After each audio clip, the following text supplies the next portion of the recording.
الحمدللہ وحدہ لا شریک لہ پارہ نمبر 9۔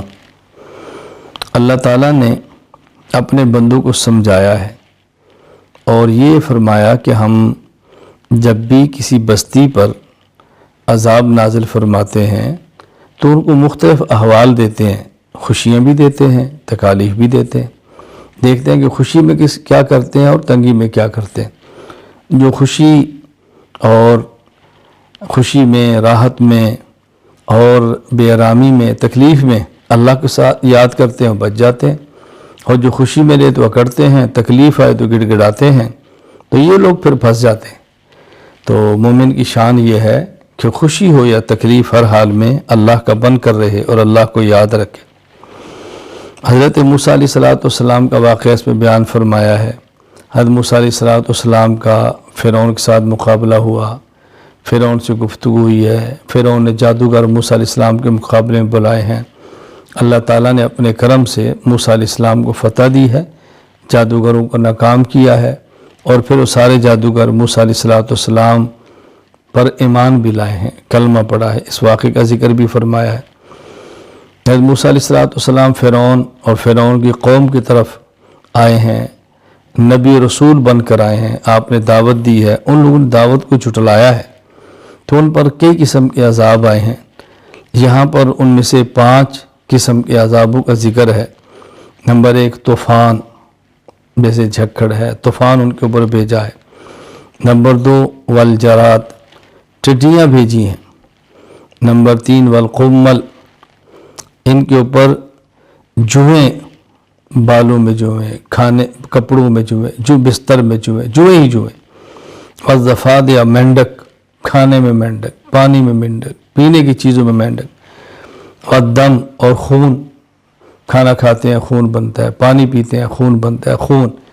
تو ایک عذاب آیا تو موسیٰ اللہ سے دعا کرو، اگر یہ ٹل جائے تو آپ کی بات مان لیں گے۔ موسیٰ علیہ السلام دعا فرماتے، عذاب ٹل جاتے، پھر سرکش۔ دوسرا عذاب آ گیا، موسیٰ علیہ السلام اللہ سے دعا کرو، یہ عذاب ٹل جائے تو آپ کی بات مان لیں گے، دعا کی، عذاب ٹل گیا، پھر سرکش۔ تو یہ لوگ سرکشی سے باز نہیں ہے، سرکشی ان کی بڑھتی ہی چلی گئی ہیں۔ یہاں 5 عذاب کا ذکر ہے۔ ایک اور بھی ہے، قحط سالی ان کے اوپر آئی ہے۔ ایک اور ہے کہ ان کے پھل اور میوے ایک اور مقام پہ کم کیے ہیں، اس کے اندر ان کو آزمایا گیا ہے۔ اللہ تعالیٰ نے پھر معجزے دیے ہیں موسیٰ علیہ السلام کو، 2 بڑے، ید بیضاء، اپنا ہاتھ بغل کے نیچے رکھتے ہیں، پھر باہر نکالتے ہیں تو ایسے سورج کی طرح چمک رہا ہوتا ہے، ید بیضاء۔ موسیٰ علیہ السلام کو لاٹھی عصا کا معجزہ دیا ہے، پتھر پہ مارا ہے تو چشمے نکلے ہیں، دریا پہ مارا ہے تو راستے دیے ہیں، لیکن انہوں نے نہیں دیکھا معجزات کو بھی، اس کی بھی پرواہ نہیں کی، اللہ کی طرف سے آنے والے عذاب کی پرواہ بھی نہیں کی۔ بالآخر ایسا عذاب آیا کہ اس میں پوری قوم فرعون سمیت برباد ہو گئی۔ اللہ تعالیٰ ہمیں پیغمبر کی سچی دعوت کو ماننے کی اور قبول کرنے کی توفیق عطا فرمائے۔ پھر بنی اسرائیل کو جو موسیٰ علیہ السلام کی اپنی قوم سے فرعون سے نجات دی ہے، اللہ تعالیٰ نے ان کے اوپر تورات نازل فرمائی ہے، کتاب ان کو دی ہے۔ دیکھو، فرعون کی غلامی سے نکالا، موسیٰ علیہ السلام جیسا جلیل القدر رسول اور نبی دیا، تورات جیسی عظمت والی کتاب دی ہے، اور یہ لوگ بھی باز نہیں آئے۔ پھر انہوں نے بھی کبھی وعدہ خلافی کرتے ہیں، کبھی احکام الہیہ کا مذاق اڑاتے ہیں، کبھی دین میں تعریفیں کرتے ہیں، کبھی ہیلے بہانے کرتے ہیں۔ ان کو حکم تھا کہ تم نے ہفتے کے دن مچھلی کا شکار نہیں کرنا، تو انہوں نے اس دریا کے بعد چھوٹی سی، جیسے ہمارے یہاں تالاب ہوتے، بنا لی، اور ہفتے کے دن مچھلیاں بہت آتی تو وہاں سے راستہ نکالے کہ مچھلی وہاں سے نکل آتی، اور پھر اتوار کو پکڑ لیتے ہیں۔ تو ان لوگوں نے پھر یہ غلط کام کیا، ایک نجائز ہیلا، نجائز بہانہ اور نجائز قسم کا راستہ اختیار کیا، آخر ان کے اوپر بھی اس وجہ سے عذاب آیا۔ پھر ایک شخص کا واقعہ بیان کی ہے، موسیٰ علیہ السلام کے دور میں تھا، بلعم بن باورہ ان کا نام تھا، مستجاب الدعوات تھا، اللہ اس کی دعا قبول فرماتے۔ لوگوں نے اس سے کہا کہ موسیٰ علیہ السلام کے خلاف دعا قبول کرو، موسیٰ علیہ السلام کے خلاف دعا کرو، بد دعا کرو، تو مستجاب الدعوات تھا، تو اس نے ان کی پہلے بات نہیں مانی، تو ان لوگوں نے رقم دی، بھاری رشوت دی، اور اس نے بد دعا کی۔ اب پیغمبر کے خلاف کیا بد دعا قبول ہونی تھی، اپنا نقصان ہوا۔ تو اللہ فرماتے ہیں شخص کی مثال تو کتے کی طرح ہے، اوپر وزن ہو تم بھی ہانپتا ہے، نہ وزن ہو تم بھی ہانپتا ہے، یعنی اس کو وزن کے ہونے نہ ہونے سے فرق نہیں پڑتا۔ یہ بھی ایسا شخص ہے علم ہو تب بھی فائدہ نہیں، علم نہ ہو تب بھی فائدہ نہیں، کیا اس کے علم نے اس کو فائدہ دیا؟ اللہ تعالی ہمیں محفوظ رکھے اس بیماری سے، اللہ تعالی ہماری حفاظت فرمائے۔ پھر اللہ تعالیٰ نے یہاں قرآن کریم کے بارے فرمایا کہ یہ عبرت ہے، بصیرت ہے، نصیحت کی کتاب ہے، اور آخر فرمایا وَإِذَا قُرِئَ الْقُرْآنُ فَاسْتَمِعُوا لَهُ وَأَنصِتُوا لَعَلَّكُمْ تُرْحَمُونَ۔ اس آیت کا تعلق نماز کے ساتھ ہے کہ جب جماعت کے ساتھ امام کے پیچھے نماز پڑھ رہے ہوں اور امام قرآن پڑھے تو مقتدی کو خاموش رہنا چاہیے۔ قرآن سورۃ فاتحہ سے لے کر والناس تک مکمل 114 سورتوں کا نام ہے۔ فرق کیا ہے؟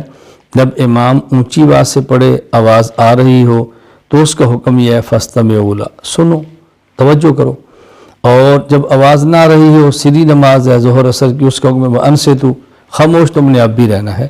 تو یہ اللہ تعالیٰ نے امت کو بہت اہم مسئلہ بیان کر کے سمجھایا ہے کہ اس کا خیال کیا کرو، اس سے تمہارے اوپر رحم ہوگا، اللہ کی رحمت نازل ہوگی۔ سورۃ الانفال، انفال نفل کی جمع ہے، ویسے زائد چیز کو کہتے ہیں، مراد اس سے اموال غنیمت ہے جو میدان جنگ میں ملتے ہیں۔ تو اس صورت میں چونکہ مال غنیمت کا، انفال کا ذکر فرمایا ہے، اس لیے صورت کا نام ہی سورۃ الانفال ہے۔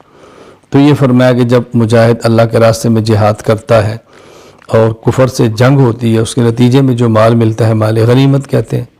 کبھی میدان میں نکلتے ہیں، جنگ کی نوبت نہیں آتی، بغیر جنگ کے مال ملتا ہے تو اس کو مال فے کہتے ہیں۔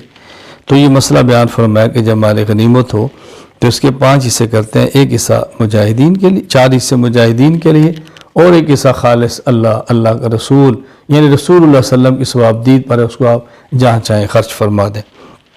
مومنین کی صفات کا ذکر فرمایا ہے۔ ایمان والوں کی صفت یہ ہے، نمبر 1 اللہ سے ڈرتے ہیں، نمبر 2 تلاوت کے ذریعے اپنے ایمان کو بڑھاتے ہیں، قرآن کریم رغبت سے پڑھتے ہیں، نمبر 3 اللہ پر بھروسہ اور توکل کرتے ہیں، نمبر 4 نماز کی حفاظت کرتے ہیں، نمبر 5 احسان کرتے ہیں، نیکیاں کرتے ہیں، دوسروں کا خیال رکھتے ہیں۔ یہاں دی بات اچھی طرح سمجھ لیں کہ اب رمضان کا مہینہ بطور خاص قرآن کریم کی تلاوت کا ہے، بہت زیادہ اہتمام فرمائیں۔ اللہ پر توکل کا معنی ہے اسباب اختیار کریں، اللہ پر بھروسہ کریں، اسباب اختیار کریں پھر بھروسہ کریں، اسے توکل کہتے ہیں۔ اسباب چھوڑ کر بھروسہ کریں، اسے تعطل کہتے ہیں۔ شریعت میں تعطل نہیں ہے بلکہ توکل ہے۔ پھر صرف نماز پڑھتے نہیں، اس کی حفاظت کرتے ہیں، فرائض کا، واجبات کا، سنن کا، آداب کا خیال کرتے ہیں اور اہتمام کرتے ہیں نماز کا، اور احسان کرتے ہیں، بہت زیادہ نیکی کرتے ہیں، دل سے کرتے ہیں، اخلاص کے ساتھ کرتے ہیں۔ اللہ تعالی ہم سب کو یہ مومنین کی صفات کامل درجے میں عطا فرما دے، اپنا خوف اللہ تعالیٰ عطا فرمائے، قرآن کریم کی تلاوت کی توفیق عطا فرمائے، تلاوت بھی ایسی کہ جس سے ایمان بڑھے، اللہ تعالیٰ اپنی ذات پر توکل عطا فرمائے، اللہ تعالیٰ نماز کی حفاظت کی توفیق عطا فرمائے، اللہ تعالیٰ احسان کرنے کی توفیق عطا فرمائے۔